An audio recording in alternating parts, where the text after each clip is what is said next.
Welcome to First Look. Thanks for being here this week. This is the third week in Lent. So I appreciate you being here and continuing on as we move through the season. So since we're in week 3, that means we're somehow already halfway through Lent, and hopefully by now you've kind of caught a little bit of what I've been trying to say through the season. What I've been trying to look at is Lent as less of a time, at least this year, this go around, less of a time of focusing on something that we're giving up or taking on, but something that we are realizing. We're recognizing the gift or the gifts that we receive in Lent. This is a time that we receive something, maybe not that things that we don't receive other times of the year, but that we're made more aware of, we focus on. The things that kind of get us through the season and get us through to Easter. So week 1, we looked at covenant as a gift of God, the promises fulfilled by God on our behalf. And then this past week, we were looking at inheritance, what we are given, passed down, what is ours, what we can claim, not as something that we earn, but as something that is bestowed upon us. And that we have a shared kind of responsibility in reflecting that in our lives and in the church that we build. So that's gift 2. The third one is focused on this chapter here in John. This is going to be John chapter 2, verses 13 through 22. So let me get to that in my electronic Bible here. And the focused word, the focused gift, I guess you could say, for this particular week is equity. And my thought is that I will probably try to make a distinction between what equality and equity and fairness are. Like I use that term very specifically because what I'm trying to get at is using our terminology to point out something that I think is true about who God is. Creating a world where not just we can say that everything is on a level playing field, but that everyone experiences or has the opportunity to experience the same thing. That part of the kingdom of God, part of being in the world as we have been instructed to be in it, it's about creating spaces where people know that they are valued and cared for just as much as the other. Because we all have different needs. And so the part of my point in talking about equity is trying to define something where regardless of where we are, regardless of where we start, that we all receive God's goodness and mercy and joy to the utmost, right? We don't all get 10 units of it and you make of it what it is. All of us are receive God in God's fullness and our cups overflow. So what it means for my cup to overflow and what your cup to overflow could be different, but the point is that they overflow because of who God is. So this passage that I'll be using to help demonstrate some of this, again, is from John chapter 2. It's 13 through 22, and the subtitle that I have here for this passage is Jesus in Jerusalem at Passover. Okay, so let me see if I can put this here and then read this with you. All right, John 2. It was nearly time for the Jewish Passover, and Jesus went up to Jerusalem. He found in the temple those who were selling cattle sheep and doves, as well as those involved in exchanging currency and sitting there. He made a whip from ropes and chased them all out of the temple, including the cattle and the sheep. And he scattered the coins and overturned the tables of those who exchanged currency. And he said to the dove sellers, "Get these things out of here. Don't make my Father's house a place of business." His disciples remembered that it was written, "Passion for your house consumes me." Then the Jewish leaders asked him, "By what authority are you doing these things? What miraculous sign will you show us?" Jesus answered, "Destroy this temple, and in 3 days I'll raise it up." And the Jewish leaders replied, "It took 46 years to build this temple, and you will raise it up in 3 days?" But the temple that Jesus was talking about was his body. And after he was raised from the dead, his disciples remembered what he had said, and they believed the scripture and the word that Jesus had spoken. So I'm using the term equity as sort of with a double meaning, thinking about equity and finance and, sellers in the temple, right? Business, right? I'm trying to kind of play off that a little bit. But I'm also trying to point out the fact that these sellers, these people who were here in the temple, they weren't doing anything that they weren't allowed to do, right? They weren't acting outside of what was lawful, which is why he's questioned. And it says, hey, by what authority are you doing this? This isn't, this is okay. Or we have sanctioned this, that kind of thing. And then Jesus talks about where his authority comes from, and he's obviously thinking outside of the realm of what's legal. And, that's one of those things that I think is really hard for us to get our heads around. Because we think about the world as, well, as long as they aren't doing anything illegal, then what do we have to complain about? So if someone follows a tax law and, well, they did that legally, they put their assets here and over there, and they didn't do anything wrong. They're just playing the game as it's created. When other people, they don't have those types of funds, or they don't have that type of knowledge, and so they don't have access to all of the resources that other people do. And of course, other people start in very different places.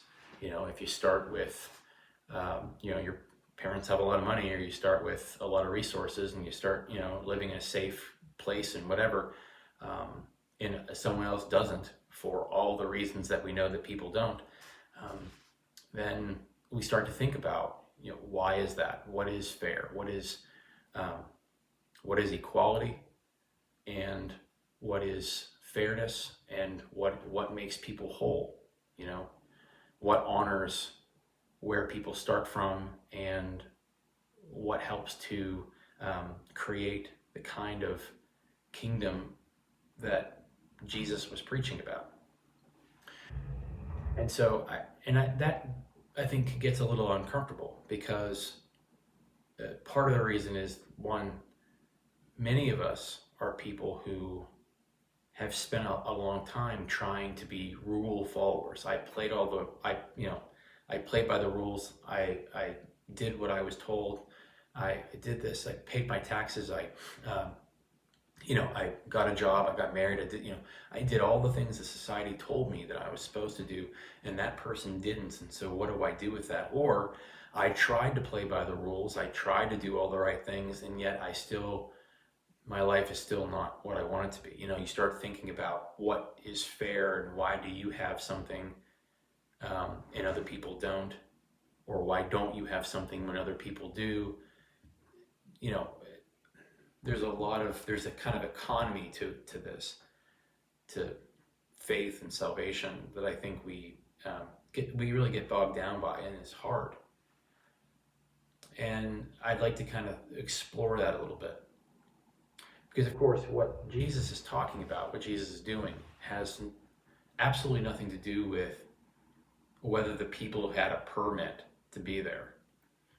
Why on earth anyone would think that Jesus was worried about whether somebody had a permit to be somewhere, I have no idea. But um, that was the idea, right? That type of thinking. Well, this is lawful. This is good and in order. I have all the paperwork. I have all the receipts. I did everything the right way, and yet you're still questioning my authority. You're still questioning my legitimacy. You're still questioning my ethics. Those are big questions, and they're really difficult questions. And I think this, coupled with all that aside, just for a moment, I mean, know that that's a lot of where this sermon, I think, is going to be at least touching on. I don't know to what extent because I haven't written it yet, but that's where my mind is at, or at least it was whenever I chose this title for this particular week.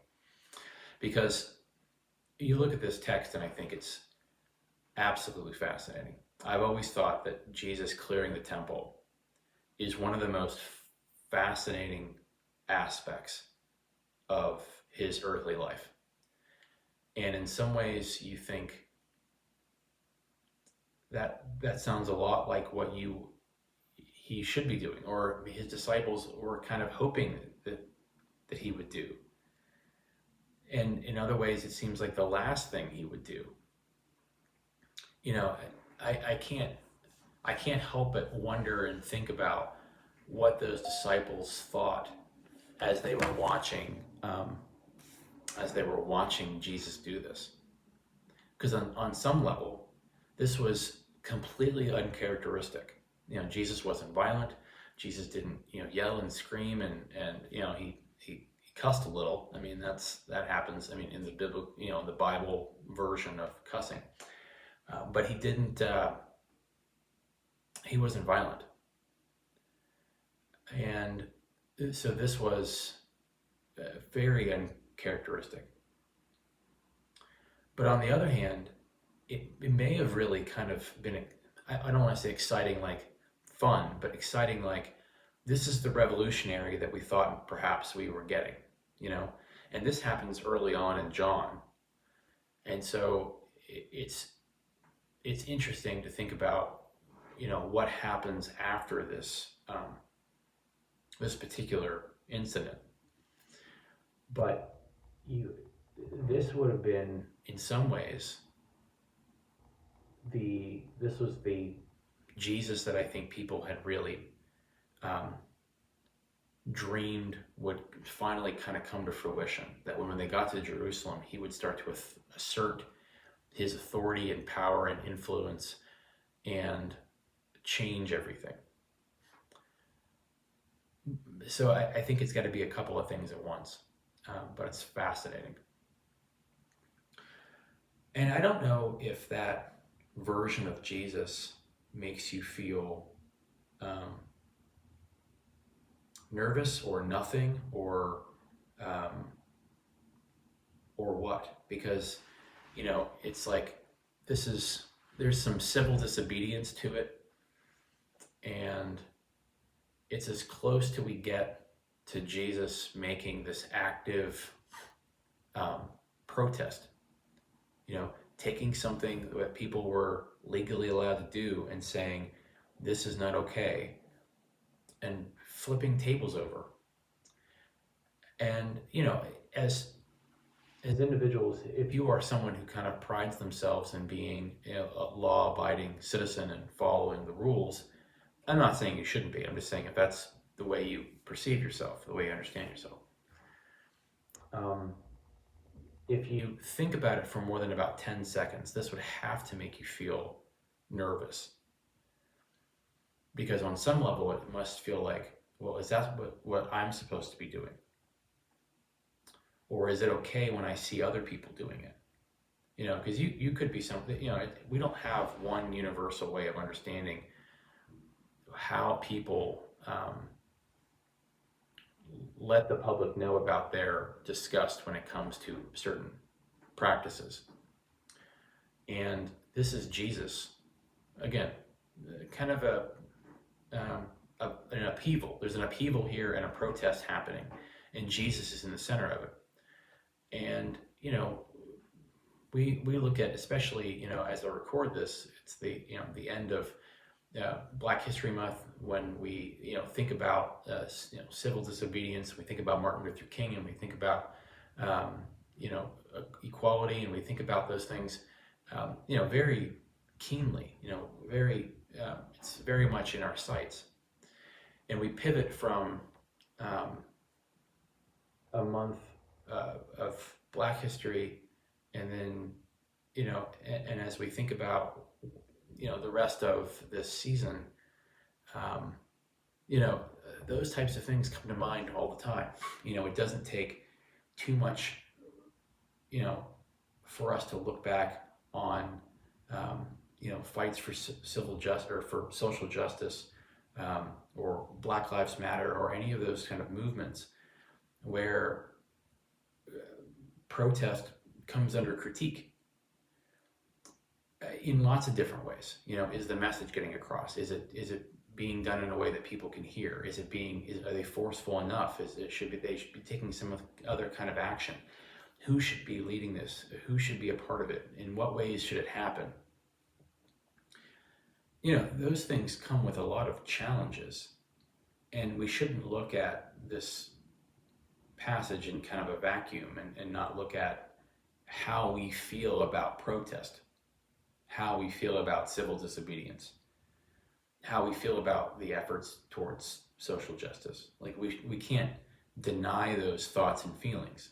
Whatever makes you feel empowered or nervous when you think about those in a modern context, we have to apply at least some of those feelings to the way that we see this. And it reminds us that, Jesus is not only one that we understand as eternal and forever and outside of the moment, but cares very deeply about what's happening right in front of him. Healing the person right in front of him, dealing with the world as it was at the time, in the moment, right? It almost feels like the kind of story where, in some ways, you'd expect that, well, maybe the disciples wanted to flip over the tables, and he had to calm them down and say, like, hey, we're here for bigger things. This is what he's here to do, is to do this. And that's, I think, if you're sitting with this, and it doesn't make you either really think or really uncomfortable or both, then I think you need to try again, because this is a really, I think, powerful text for the ways that we see the world in general. So I'm really interested to see where this will kind of take us. And,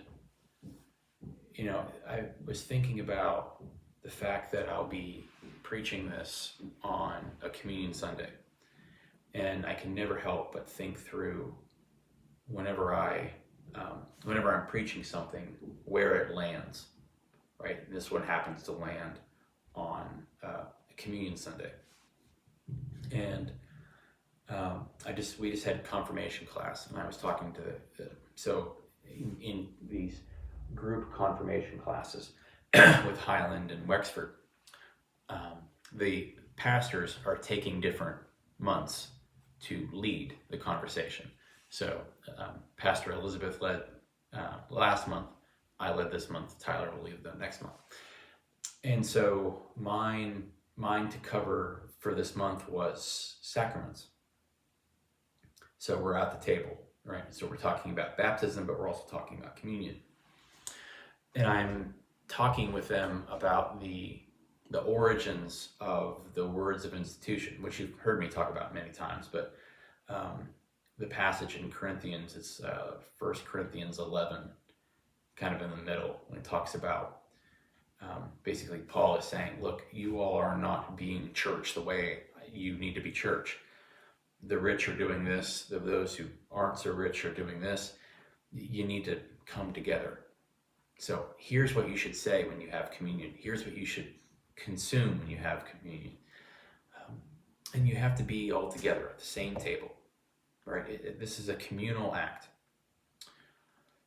And what I described to them, and as I've described to you, is that this is still the most commonly practiced act of social justice that the world knows, because it's done over and over and over again, corporately and communally and publicly.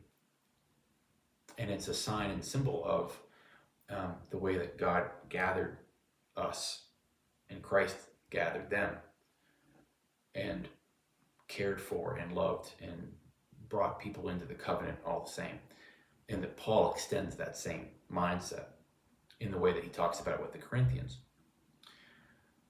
And so, pairing this idea of what equity is, what it means to do something with wholeness and fairness, and what the table symbolizes. I like the way that all kind of comes together.